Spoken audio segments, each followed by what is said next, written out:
Hey everyone, welcome to Penny's Mind Files Method, the podcast showing you where the off ramp to the healing highway is when you're stuck on the life sucks road to nowhere.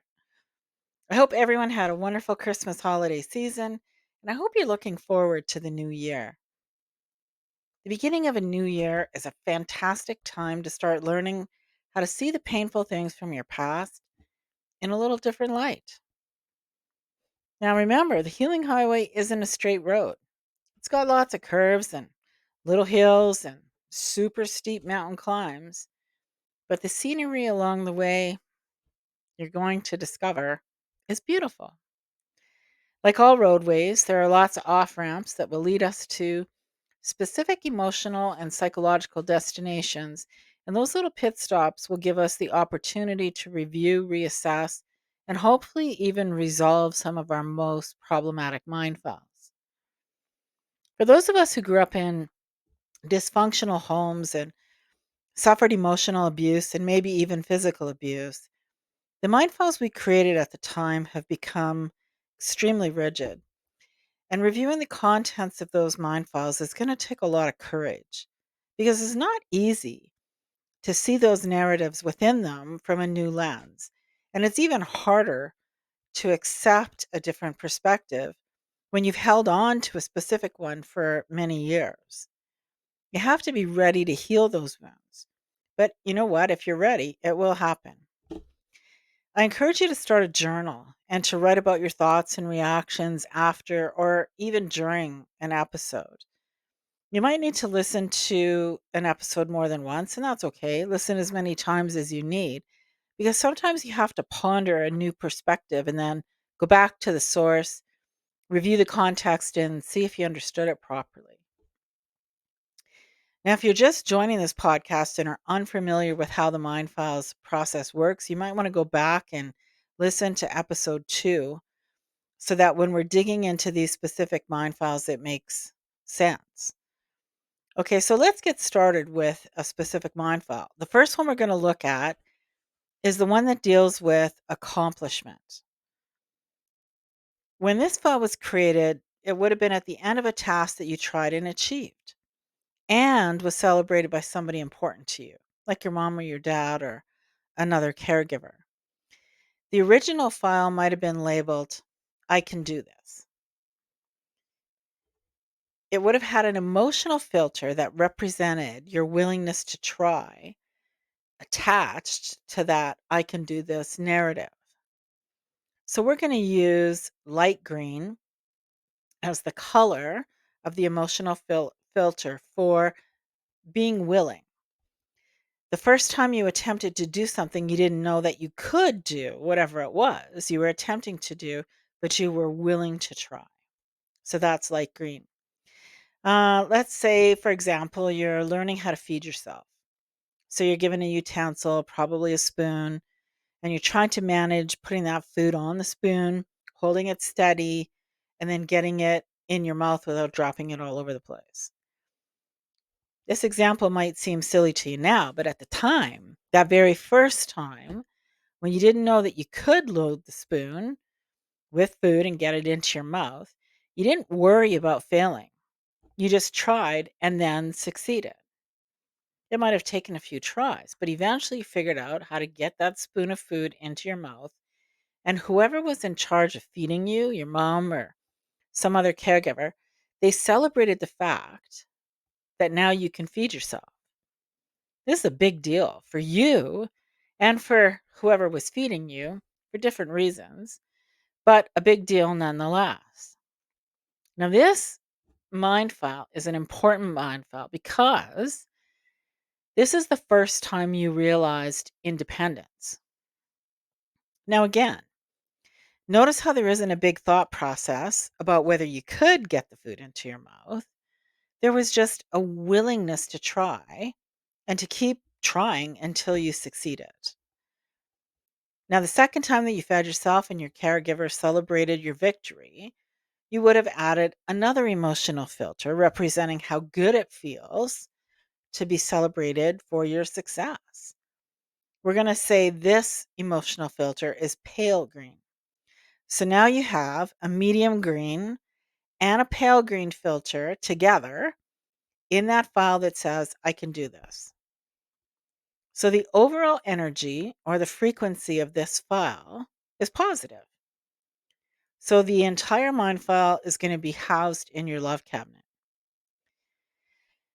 Every time you try to eat with a spoon and succeeded and received any kind of positive feedback, another pale green filter would have been added, which increases the intensity of that file. So let's talk a little bit about frequency. Frequency is the energetic intensity of your belief. Beliefs are formed through repetitive references and reinforcements. In other words, every time you wanted to try something new, your mind's process would have referenced the file. And if the result was the same, the narrative then is reinforced. I can do this. Yes, I did succeed. I can do this. It's reinforced. The contents told the story of your successes. So when you were about to try something new, your mind's process and referencing the mind file was reminding you that you could achieve whatever you tried. So in referencing the past successful achievement, the mind's process anticipates your success.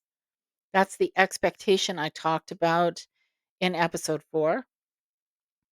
So it adds another pale green filter before you even try the new thing. Your mind's process assumes you will succeed. It expects the success.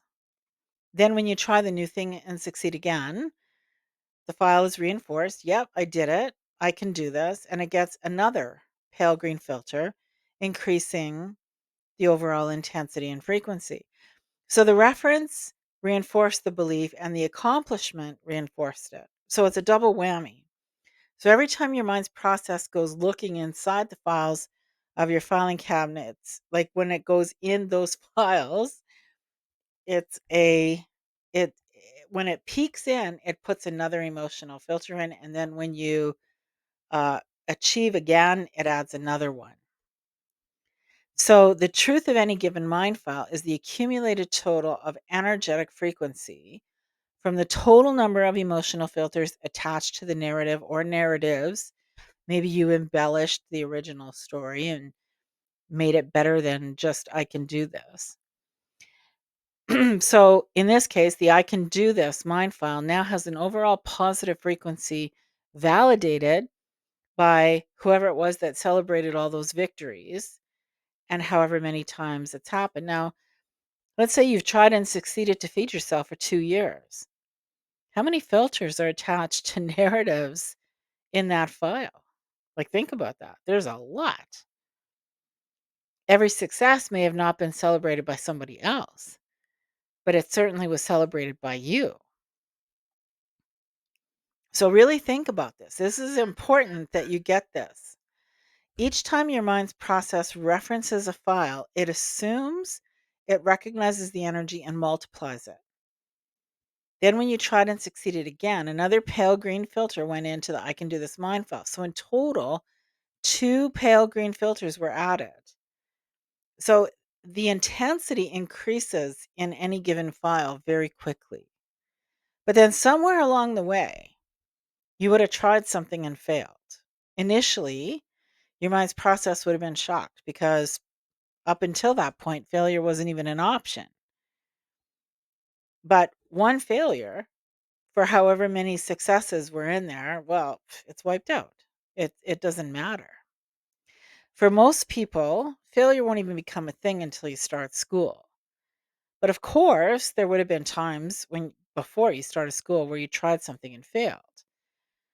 For example, let's say you tried riding a bike without training wheels and you kept falling over. When your dad or whoever was teaching you to ride that bike put the training wheels back on your bike, you would have been disappointed in yourself, right?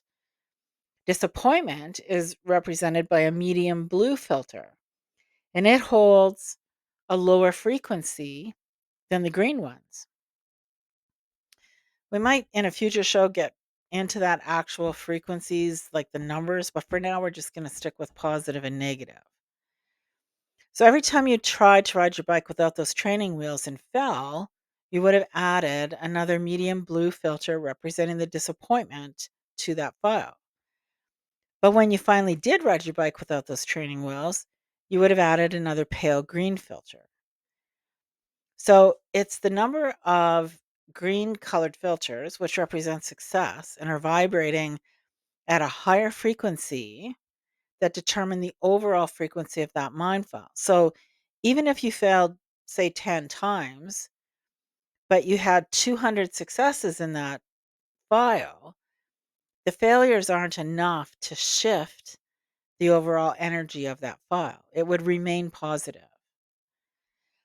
Now, school is where everybody is judged and graded for trying, which is why failure doesn't really become a tangible thing for most people until they start school. Now, and school isn't just one person critiquing your ability. You're judged by all your peers in your class. Now, school tends to be the place where the most problematic mind files are created. Of course, though, if you grew up in a highly dysfunctional home, then for sure the majority of your intense and extremely rigid mind files would have been created there. Highly dysfunctional homes are places where criticism is handed out like candy. So the odds are your I can do this file shifted early on from your love cabinet to your fear cabinet and never had the opportunity to gather enough pale green filters to give it a high enough frequency. So when you started school, you were already coming in to school from a I can't do this perspective rather than a I can. Criticism overall vibrates at a lower frequency. It's attached to the core emotion of guilt. We'll talk about core emotions in another episode. So, guilt is represented by a light black filter and resonates at a very extremely low frequency. Now, remember, dysfunction is relative based on a scale from 1 to 10. So, some people grew up in homes that could be classified as having a dysfunctional number of 2, whereas other people grew up in homes that would score at 8 or 9. People who grew up in homes that score 8 or 9 don't relate to people who grew up in homes that score, say, at 2 or 3, and vice versa. Someone who grew up in a lower rated dysfunction doesn't relate or truly understand somebody who grew up in high dysfunction. But people who grew up in homes with a similar dysfunctional score, well, they get each other, right? That's why birds of a feather flock together. Everybody finds people of the same or similar, which traps us. But anyway, we'll talk about that in a different show too. But even if your numbers are similar, no two people's mind files are the same, even if you have a similar experience, because no two people interpret experiences like the thoughts that you have and the feelings that you feel in exactly the same way. Everybody's mind files are unique to them, like their fingerprints.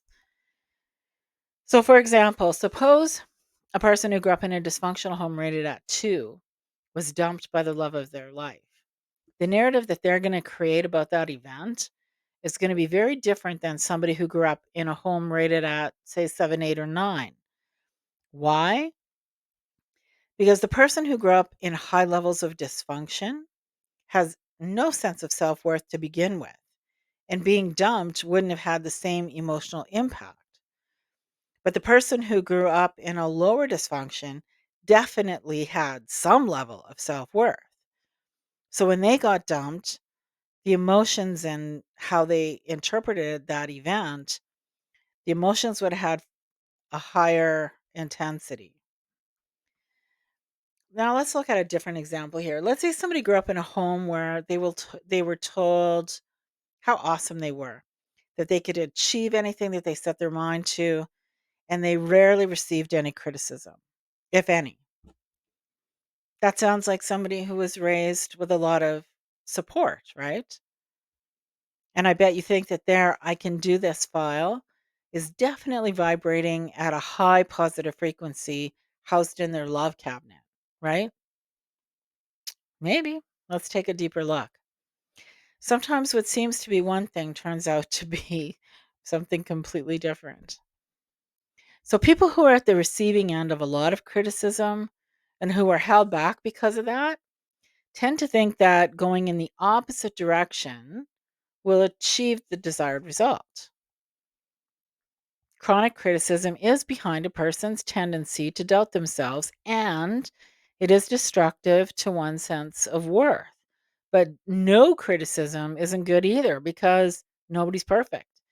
And eventually, everybody runs into somebody who's eager to critique their efforts, whether that's at school or somewhere else. Let's say Jane's a 4-year-old girl who's growing up in what appears to be a supportive environment. Whenever she tries something and fails, she's told she's awesome anyway. Her failure doesn't matter because all that matters is she tried. Her narrative might be something like, I tried and failed, but that's okay. I'm still awesome. What emotional filter do you think she attached to that narrative? Now, likely at the beginning, the first time that Jane failed, she would have attached a light green filter representing the willingness to try. But the more she tried and failed, eventually she'll realize that the praise that she's getting is fake. It's incongruent with the reality of what's happening. So instead of a filter representing the willingness to try, she'll add a filter that'll now either become one that displays arrogance or entitlement. And both arrogance and entitlement resonate at a lower frequency because they're going to tied to apathy and guilt eventually. So the overall energy of her mind file is extremely low, probably barely vibrating at all. And if that pattern continues, like praise when it's not deserved, then it'll eventually drop to apathy, which resonates at an even lower frequency than arrogance. See, that happens because you know you failed, but people choose to lie to you or pretend you're awesome. There's a deep disconnect in your mind's process. It's like, well, that's not working because messages about who you are get twisted then and deformed. And all the words that are in your mind files that are associated with those events become corrupted. The overall energy of that mind file is completely out of sync with reality and the truth. So instead of a file that builds self worth, it eventually will become a dead file and it'll create a big block that then you're going to have to, deal with at a later date. So I can do this, which should have started out as hopeful for Jane, becomes I got this, which is a statement of arrogance and pride. Now, eventually, the lie of achievement starts to contaminate her whole being, and Jane's sense of self will chip away to nothing, and failure will become her normal. There's no reason for her to try anymore, and she'll become apathetic. Now, here's the irony, right? The person whose family rated at a dysfunctional level of 2 is in the same boat as the person whose family rated at a dysfunctional level of 8. Both have zero desire to try, but for completely different reasons. Now, earlier I mentioned school as being the place where files really start to shift from love to fear based. Like, for some reason, somebody thought that changing the grading was going to make a difference. So schools went from alphabetical to a numbered system. Apparently, somebody thought kids couldn't tell the difference between can and can't based on a grading scale. I mean, think about it. Does it matter if can is represented by an A or the number 1? No, because any assessment is critical. Somebody's deciding based on whatever criteria that you either can do something or you can't. If you're rewarded for not being able to do something, the desire to try eventually disappears anyway. Why bother trying and putting effort into something you're going to be rewarded for anyway? What prevents us from achieving our highest potential, because that is the goal of life, is ultimately holding on to illusions and lies about ourselves that were given to us by somebody else. Doesn't matter if the lie was given to you with the best of intentions, it's still a lie, and that vibrates at a lower frequency. Many of the mind files housed in the filing cabinets of our mind are putting out the opposite energy to what we think, which is why I always say what you think and what you actually believe are two different things.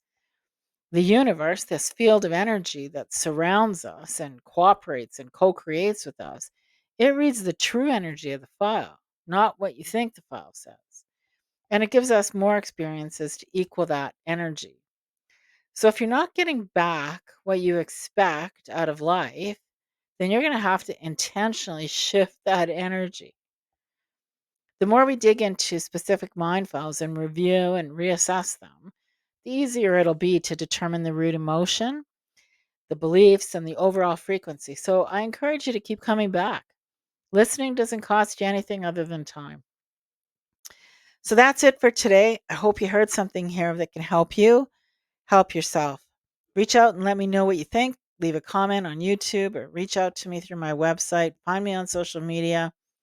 Get in the conversation. And if you enjoyed the episode, let others know it has some value. Hit that thumbs up. Thanks again. We'll see you next time.